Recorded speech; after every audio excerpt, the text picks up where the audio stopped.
இடம்பொருள் நேயர்களுக்கு வணக்கம். ஸோ இன்னைக்கு வந்து பார்த்தீங்க அப்படின்னா இப்போ சிறகடிக்காசை சீரியலில் என்னங்க அது கதை ஏதோ ஒரு மாதிரியாக போகுது, என்னப்பா பட்டும் படாமல் பேசுகிற அப்படின்னு ஒரு டைலாக் இருக்கும், ஒரு மீம் டைலாக். அந்த மாதிரி தான் இப்போ போயிட்டுருக்கு. ஏன்னா கதையில் வந்து பார்த்திங்கன்னா மீனாவை கம்ப்ளீட்டாக ஒரு முட்டாளாக கொஞ்சம் கூட முதுகெலும்பு இல்லாத ஒரு கதாபாத்திரமாக மாறிட்டாங்க.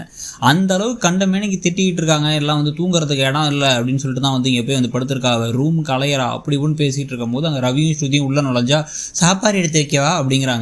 அந்த சந்தானம் டைலாக் ஒன்று இருக்கும், என்னென்னா திருட வந்த இடத்துல சமையல்காரனாக நடித்து சமையல்காரனாகவே மாறிட்டான் இருக்கும்ல, அந்த மாதிரி நிஜமாவே சமையல்காரியாகவும் வீட்டு வேலைக்காரியாகவும் கம்ப்ளீட்டாக வேலைக்காரங்களாக மாறிட்டாங்க மீனா.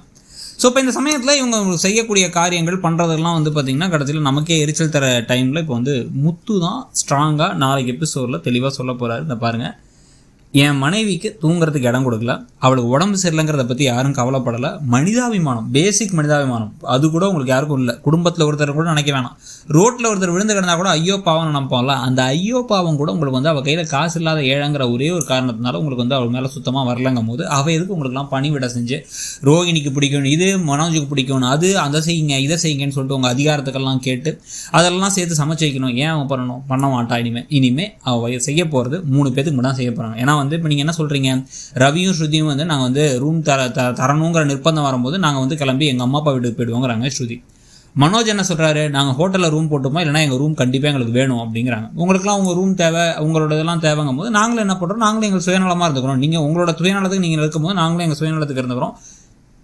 எங்களால் இனிமேல் என் மனைவி உங்களுக்குலாம் சமைக்க மாட்டா அப்படிங்கிறத ஸ்ட்ராங்காக சொல்லிடணும். வேணால் நீங்கள் அம்மா நீங்கள் இருக்கீங்களா, நீங்கள் உங்கள் பிள்ளைங்களுக்குலாம் ஃபேவரட்ஸான பிள்ளைங்க, ஃபேவரட்டான பிள்ளைங்களுக்கு செஞ்சுங்க. அடிக்கடி சொல்லிட்டே இருக்கீங்களா, எங்கள் 2 பேரும் தனி கொடுத்து இருக்க வைக்கணும், தனி கொடுத்து இருக்கணும்னு நினச்சிக்கோங்க, நாங்கள் அந்த வீட்டில் இல்லைன்னு நினச்சிக்கோங்க, நீங்கள் பண்ணிக்கோங்க அப்படிங்கிறத சொல்லணும். இல்லை அப்படின்னா அதை விட பெஸ்ட்டான பாயிண்ட், சரி இதுக்கு மேலே இங்கேருந்து டார்ச்சர் அனுபவிச்சு என் ஒய்ஃபுக்கு எனக்கும் தங்குறதுக்கும் தூங்குறதுக்கும் கூட இடம் இல்லாமல் நாங்கள் எல்லாத்துக்கும் உடம்பு சரியில்லைனா கூட நடு ரோட்லேயே படுத்து கடை அப்படிங்கிற மாதிரி ஆட்கள் சுற்றி இருக்கும்போது நாங்கள் தனி வீட்டுக்கு போயிடுறோம். அப்போ எனக்கு தான் சரின்னு படுது, நீங்களும் ஸ்ட்ராங்காக இல்லை எதுவும் முடிவெடுக்கிற மாதிரி தெரில, மேலே ரூம் கட்டுறதுக்கு செலவு தேவையெல்லாம் ஆகும், அவ்வளோ செலவெல்லாம் வேணாம், நாங்கள் பக்கத்தில் சின்னதாக எங்களுக்குன்னு பார்த்து ஒரு வாடகை வீடு எடுத்து பார்த்து நாங்கள் போய் தங்கிக்கிறோம், எங்களோட செலவுகளை நாங்கள் பார்த்துக்குறோம், எல்லாம் இருக்கும், நாங்கள் உங்களை நேரில் அப்பா பார்த்துக்கிறேன், எல்லாம் இருக்கட்டும், நீங்கள் இங்கே இருங்கப்பா, அம்மா நீங்களும் இங்கே இருங்க, நாங்கள் கிளம்புறோம் அப்படின்னு சொல்லிட்டு கிளம்பணும். இதுதான் விஜய் ஆசைப்படுறாங்க. அப்படின்னாலும் அது நடந்ததுக்கு பிறகு தான் விஜயாவுக்கு தெரியும் எவ்வளோ கஷ்டங்கள் இருக்குது, எவ்வளோ வேலையை மீனா இழுத்து போட்டு செஞ்சுட்டு இருக்காங்க. எல்லா வேலையும் யாருமே செய்யாமல் விஜயாவை மட்டும் செய்ய வச்சு நோகடிச்சு கடைசியில் டயர்டாகி மயங்கி விடற நிலைமைக்கு அவங்க விஜயா போவாங்கிறது அதுக்கப்புறம் தான் தெரிய வரணும். அதே சமயத்தில் முத்துவன் மீனாவுடைய நல்ல மனசும் அவங்களுக்கு இதுக்கப்புறம் புரிய வரணும். ஒரு பிரிவில் தான் அது புரிய வரும். கொஞ்சமாச்சும் ஒரு ஸ்ட்ராங்கான முடிவு எடுத்து முத்துவும் மீனாவும் இந்த வீட்டை விட்டு வெளில போயிட்டா பெட்டர் நினைக்கிறீங்களா? இந்த சீரியல் போகிற விதத்தை பற்றி நிறைய பேர் இப்போலாம் கோவப்பட ஆரம்பிச்சிட்டாங்க.